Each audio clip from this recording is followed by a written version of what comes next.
as we begin our study today, I think it's time that I explain to you why it is that we're starting at the end of the book. I mean, many times, as we've been told, you start at the beginning of the book, you go all the way through. You start at the end, it seems like it's kind of cheating, I know.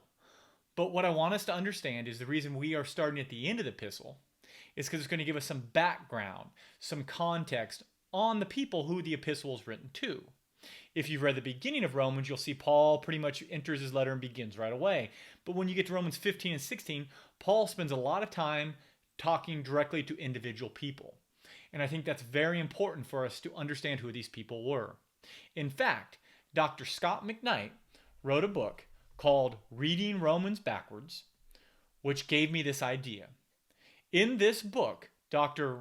McKnight points out that reading Romans backward gives the reader a proper calibration of the letter by seeing the multi-ethnic Roman house church in context of who they really were. And we're going to see that these cultural issues of power and privilege are on full display if you read Romans 16 with trained eyes. For example, you're going to see and may be surprised that this letter was not written to just one church in Rome. The book of Romans, the epistle of Romans, is not just to one church, but rather to several smaller house churches. At least 4 or 5 you can be picked up from just by reading through Romans 16, by seeing the churches in particular people's houses. And if we examine those people, we're going to see that some of them tend to be more Roman named, some of them tend to be more Greek named, some tend to be more Jewish named, and some tend to have more females than others. Some tend to be what's to be more male dominated.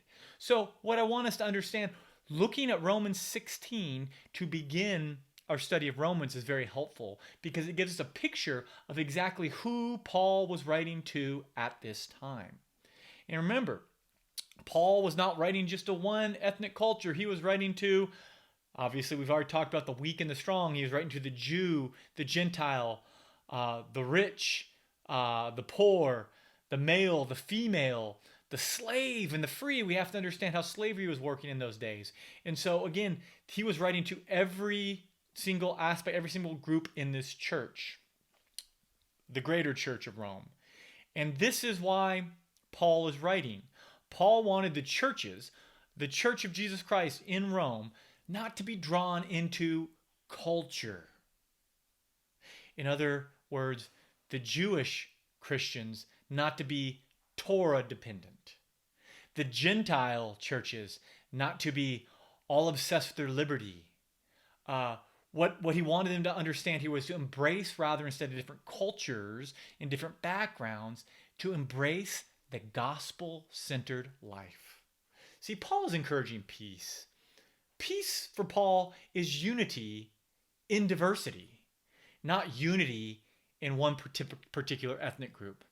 Paul is striving for these house churches in Rome to be one in Christ, to embrace peace and each other. And I think that's a very important place for us to start.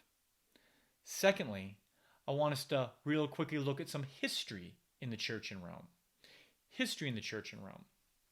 The early Christian movement in Rome was more than likely started at the synagogues and was probably almost 100% Jewish when it started, just like we see throughout Acts. This is typical how churches were started, seen in Acts 13:5, Acts 13:43, 14:1, 18:1, and other passages. You see, they were primarily Jewish at first, the Jew first, then also the Gentile. They were probably primarily Jewish first. And then as we see in all these churches in Acts, the Gentiles are drawn in. The light of the gospel begins pulling these Gentiles in. Some of the first ones may have been God-fearers or Jewish proselytes. Regardless, we get this idea that the Gentiles were drawn into the church. They're drawn to the gospel ministry. And a lot of these early converts were Gentile converts, as we see in Acts 13 and other passages. This is very important for us to understand because we can assume it was the same way in the church in Rome. And what we need to understand is Roman history really quickly. For example, Claudius, the emperor, Roman emperor, reigned from 41 to 54 AD. In 41 to 54 AD, as Claudius ruled, he expelled the Jews from Rome during his reign in approximately 49 AD. He wanted the Jews out. And so all Jews and Jewish Christians, who were probably still leaning to Judaism, were expelled. Examples for us would be in the New Testament of Aquila and Priscilla. We see in Acts 18:2 that Aquila and Priscilla were refugees or exiles, so to speak, from Rome under Claudius. Now, before we get into that, what this I want us to understand is this left very few Christians in Rome at this time of the exile around 49 AD. And the exiles that would be left behind would either be ex-Jewish proselytes or Gentile converts. Some of them could have even been servants or slaves. Some of them could have been just the poor people in the area who were drawn into the gospel light. And it left these Gentile Christians as the church in Rome after exile. Now, this is very important because as the Christians left in this Gentile, in this church, made it more of a Gentile religion. Now, when Nero, as we see, reigned from 41 to 54, he invited the expelled Jews back. In other words, what we're going to see, from 54 to 60 AD, we're going to see that Nero is going to bring these Jews back. He allows the Jews to return. This is when the expelled Jews, such as we mentioned earlier, Aquila and Priscilla, returned, and other Jews, as we see as well. And as they return to their homes, they're going to find out that the Christian church in Rome, it's changed. It's changed. It wasn't the church they left behind. It's grown. The Christian church had become now primarily, as we saw in other parts of the book of Acts as well, not surprisingly, a Gentile religion. Now, during this Jewish exile, as these Jewish Christians return, they probably returned expecting to meet their old Gentile friends and expecting to return back to their old way of life. It's typically what we would mostly think. But surprisingly, as these Jews return to their old way of life, or the best they could, they're going to see the church is quite different. What we can infer from the text is many of these Jewish Christians who returned were a little bit, shall we say, Torah dependent. In other words, they followed the Sabbath days still. They followed the feast days still. They followed all these still. And as we know from Acts 15, these are not necessary for salvation. But it was still part of their culture.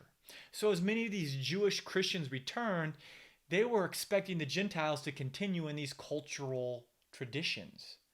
And what we're going to find out, or we can assume from our text, is many of these Gentiles, they were beyond the Torah. They were leaning into their liberty now. They were leaning into the fact that they didn't need the Torah. They needed faith in Jesus Christ. And I think this is a very important thing for us to understand as we examine our weak and our strong as we go through this, is many of these Jews, not all, because Paul pulls himself in with the strong as well. Paul didn't need the Torah to become a Christian. But there were some Jewish Christians who it's always the way things had been for them. They'd always had these festivals and these dietary laws, and they couldn't just leave them. And it's this way why Paul labels them as weak. They were weak in some areas.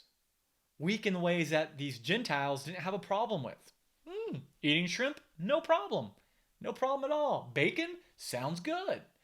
So keep that in mind too, because now what we're seeing is even though they may have the shared faith in Jesus Christ, culture is beginning to affect each of these groups. And I think this is very important for us to begin with as you read through here and take a step back and understand that culture had a very big impact on causing disunity where there was once unity in these churches in Rome. And again, not to mention that these Jews who returned, who at one time had the power in the church, are now returning more or less, and some of them perhaps even being treated as second-class citizens. And as we'll see from Paul's writing, perhaps some of these strong Gentiles were implying that these Jews, they're weak because they need this crutch of the Torah. And maybe some of these Gentiles in the strong group were treating them as second-class citizens as well. So I know that's a whole bunch of information for us to kind of begin wrapping our minds around, but I wanted to present it at the beginning. I wanted us to understand that there is definitely a cultural rift in the church in Rome. And again, we can see it by the different groups in the house churches. We can even see it due to perhaps a form of sexism. As you'll note, one of the house churches in Rome tends to have a lot of females. And I think this idea of patriarchy and other things from Rome are very important as well. And I think we have to process all these. Which brings me to our next question. Do you think a flip majority, as seen in Rome, in a church in America would create tension? In other words, imagine in America if there was a church started where the majority group who started the church suddenly, for whatever reason, was taken away for about a period of 5 years. And when this majority group returned, they were expecting everything to be just as normal in their church setting. And lo and behold, things were different. Things were being done different than how they'd done them when they started the church. What might this returning group who started this church, who was forced away, who returned and found those people who they brought and led to salvation were doing things differently? Not wrong as far as doctrinally, but differently as far as tradition. How might this returning group respond? What do you think? What might the repercussions of this flip be? I don't know about you, but I see another church possibly starting. The old Rome faithful begin their own church, and again, read through Romans 16, and that may be what was already happening. How might those, again, who once had power and privilege, who no longer seem to have that power and privilege, respond? And that's why I think this is so applicable for us. Is Christ enough? Is the gospel of Christ enough? Is bringing people to salvation enough? Or do we sometimes, by our understanding, by our culture, think we should have things done more our way? Just something for us to think about. You see, the Church of Rome, as we read, was made up of no less than 5 house churches. And again, most scholars, most historians estimate that each house church had a maximum of 40 members. 40 members. Archaeological and literary evidence points to the idea that the house churches were found in very immigrant-heavy and low-income areas of the city of Rome. The makeup of the house church was possibly, in many cases, the makeup of the local household: owner, family members, workers, dependents, and slaves. The household listed in Romans 16, I want us to understand, are distinguished by designations like house, family, with them. The house churches would be generally identified with the name of the owner of the household. That's not to say that that person was the lead elder or the pastor, but perhaps, we don't know. So I just want us to begin seeing Romans and these churches were in an immigrant-heavy, poor region when Paul's writing them during this time. Now, the next question. What are some things you learned about the house churches of Rome, as you've read through this? Many of you may not have picked up on this aspect, but the variety of the names in the chapter, when de-Latinized, will reveal a variety, like I mentioned earlier, of Greek, Latin, and Jewish names. The variety of names may also indicate a variety of languages spoken in these local churches. And that may be something that we haven't thought about. Maybe some of these churches were being taught in Aramaic, or some of these churches were only in Latin. Maybe some were in Greek. We don't really know. A distinguishing characteristic of the churches in Rome, when compared with some of the other churches in the Pauline epistles, as I noted just a few moments ago, is what appears to be the amount of female leadership. Noted Prisca, as she's mentioned in other parts. But you're also going to have Mary, Junia, Tryphonia, Tryphosa. Maybe they're sisters. I don't know. I can barely say them. Crazy names, right? Sorry.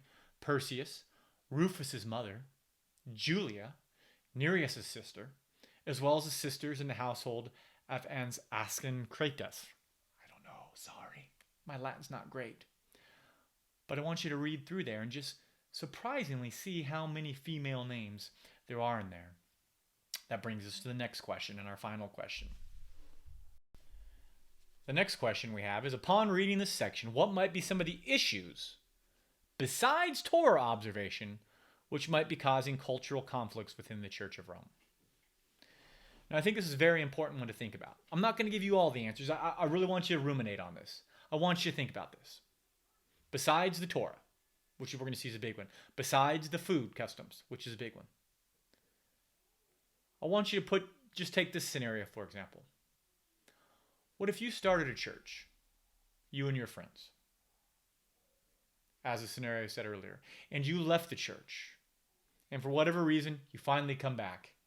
The church that you started, the church that you spent time building from the ground up, is a different church, culturally, not doctrinally, than it was when you left. How would you feel about that?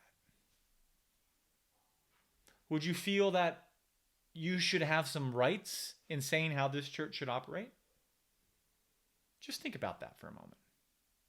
Now, there are other things to think about as well.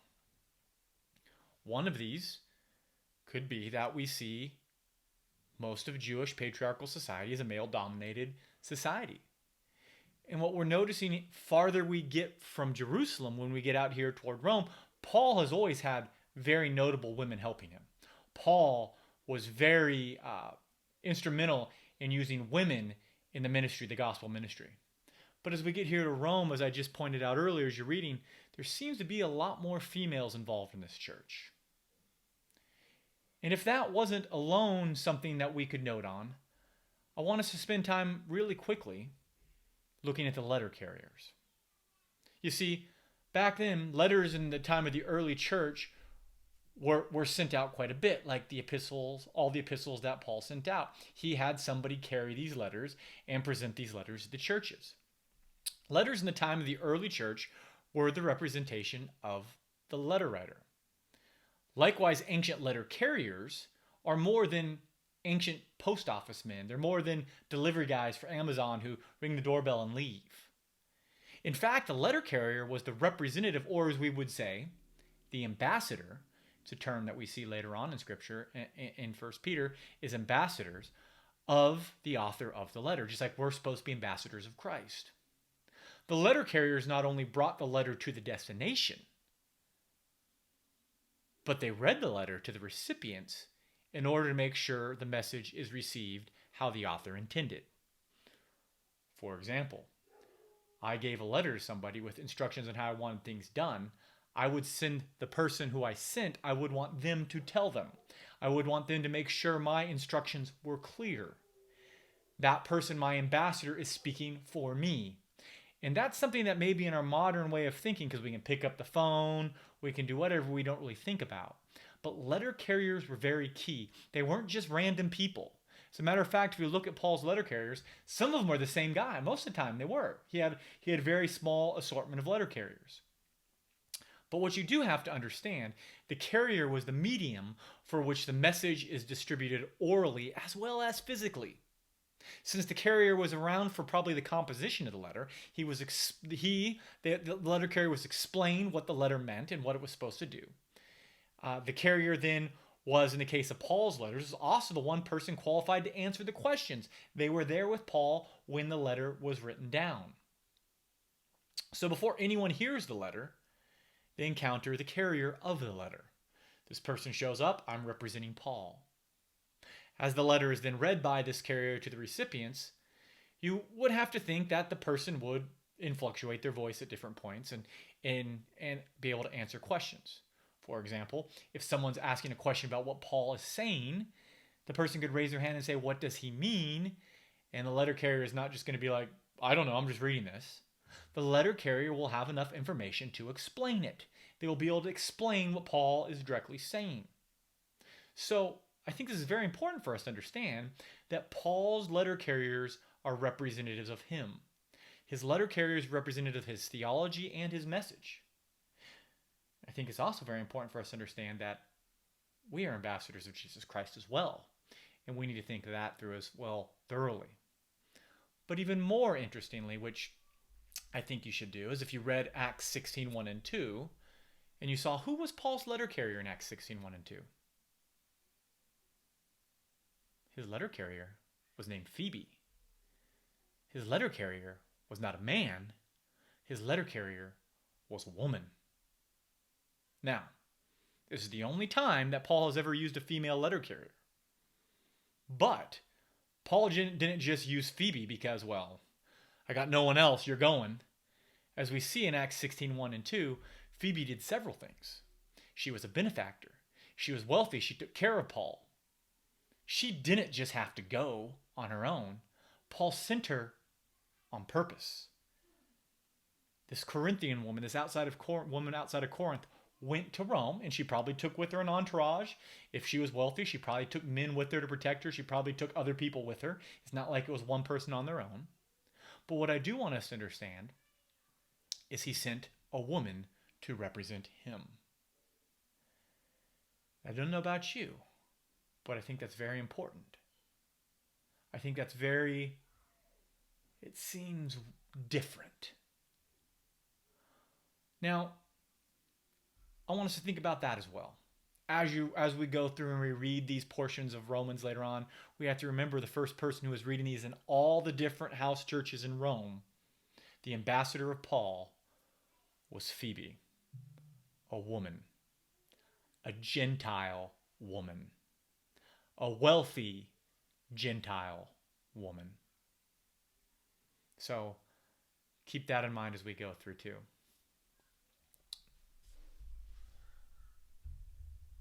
Thought we'd close today with a quote from the guy on my show today, Charles Spurgeon. He said, "Believers must never adjust the Bible to the age, but the age to the Bible." I think that's very important as we read through Romans and we keep our eyes on the original context. Like Charles said, we must never adjust the Bible to the age, but adjust our lives to the Bible. Shalom.